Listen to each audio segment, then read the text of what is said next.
Last week I talked about the 50,000 pieces of random noise in your head, these 50,000 thoughts that we have during our waking hours each day. A couple of you have asked me, where do those thoughts actually come from? Surely they don't come floating in from the ether. No, they don't. They come from your own mind. I used a phrase during last week's video, stored knowledge. I mentioned that those thoughts are, generally speaking, generated by your stored knowledge. Stored knowledge is stuff that we pick up over the years. Generally speaking, however, the greater part and the most impressive part to us of our stored knowledge is the stuff that we picked up during what might loosely be described as our formative years. That being the case, a lot of our stored knowledge is stuff that, having stuck in our mind, actually impacts on our daily life now. So let's take an example. Certainly random thoughts like, did I turn off the hair curler, or did I unplug the kettle, or did I unplug the iron? These are just the random thoughts that flit through the mind that don't really come from your stored knowledge, but probably come from a base understanding that I need to worry about little stupid things that might impact on my life. An awful lot of parents say to me that their children, believe it or not, are great little worriers, and they say it with a little bit of pride in their voices, bizarrely enough. Anyway, we'll park that to one side. I think the more important thoughts that bubble to the surface, the ones that actually impact on our lives, are thoughts that might loosely be described as those that give wings to our perceived inadequacies. In other words, things like self-doubt, things like what might loosely be described as lack of self-confidence, low self-esteem, thoughts that second guess what we're about to say when we are about to say something and then the opportunity is lost. All these thoughts that get in the way of us being the very best that we can be. Now, those thoughts, coming from your stored knowledge, are thoughts that were imprinted on your subconscious mind during your formative years. These are thoughts you may not even be aware of until after the event.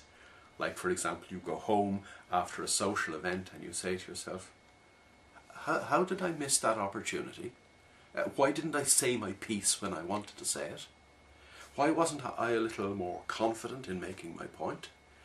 Very often, in other words, the thoughts that give rise to our behaviour, coming up from our subconscious mind, coming up from our stored knowledge, only become evident after the event, in the evidence of our behaviour. The point I'm making is that, whilst I said in last week's video that thought plus attention equals reality, very often we give attention without even knowing that we're giving attention because it happens subconsciously. These thoughts, our stored knowledge, bubble up from our subconscious mind. Now, what can you do if you're not aware that you're giving attention to these subconscious thoughts? How can you ensure that your subconscious mind stops paying attention to thoughts that clearly have nothing to do with the reality of the moment, but have to do with something that was learned a long time ago? How can you stop your subconscious mind paying subconscious attention to something that is getting in the way of you living your life to the full? The answer is very simple. You pay attention to something else. You train your subconscious mind to pay attention to something other than the stuff that it, by default, pays its attention to. Now, you could pay attention, or choose to pay attention, or try to pay attention to some counter thought, like, I'm wonderful, I'm great, today is a great day. These so-called positive self-affirmations, but they, in themselves, are thoughts as well. And if you try to counter a negative thought with a positive thought, you may well end up having a row with yourself, and that'll get you nowhere. It'll distance you even further from the reality of the moment.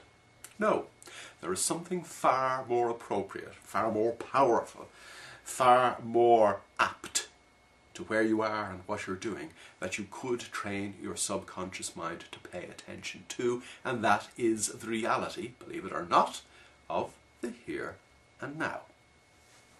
Now, obviously, you can't become adept at paying attention to the reality of the here and now if you start trying to do it when you feel as if you're under pressure, or when you feel as if you're being crowded out by these self-defeating thoughts.